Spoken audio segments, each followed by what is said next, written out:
Hi, I'm Nola, a nurse with the Medical Reserve Corps in Kansas City. Welcome to the training for volunteers in disaster shelters.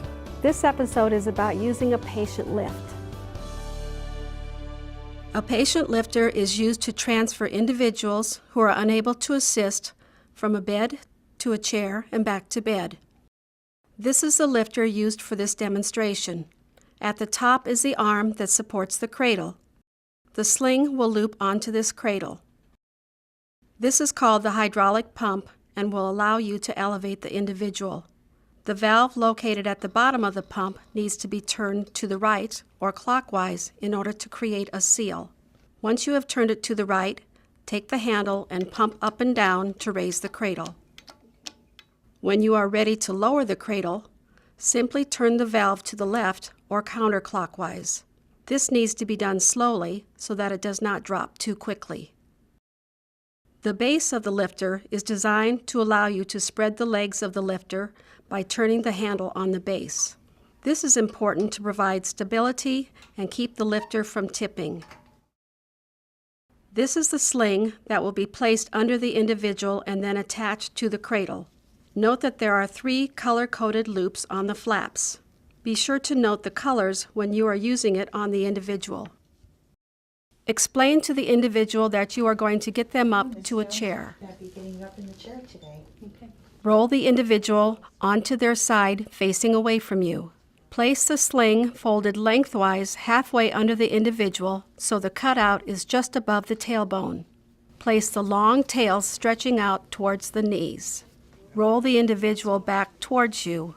Pull the folded remainder of the sling out from the far side. Bring the tail next to the right leg under the thigh and bring it up between the legs. Repeat the process on the left leg so that both tails are now located between the legs. Move the lifter into position with the cradle bar positioned directly over the individual's chest. Move the arm of the lift to spread the legs of the lift wider for more stability. Take the loops on either side of the top of the sling and hook them to the cradle. Note the color of the loops and use the same color loops for all straps. Take the tail that is under the right leg up and across the person's body and hook the loop to the cradle on the left side. There are 4 loops on the tail, color-coded black, purple, green, and blue.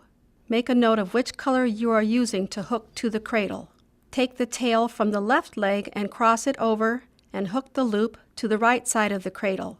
Be sure to use the same color loop as you did for the right leg. This will give you a finished look of an X. The individual can cross their arms across their chest for the transfer. Close the valve on the hydraulic pump of the lift by turning the lever clockwise and use a pumping motion on the handle to gradually lift the individual off of the bed.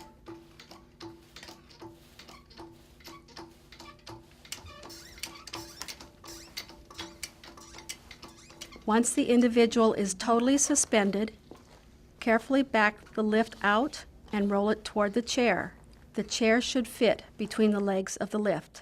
After the individual is positioned over the chair, slowly turn the valve to the left and lower the individual to the chair. Help to guide the individual into a good upright position as their weight is being lowered. Detach the loops from the cradle and let the tails rest in the person's lap. Move the lifter away. Ask for assistance from the nurse in charge if needed.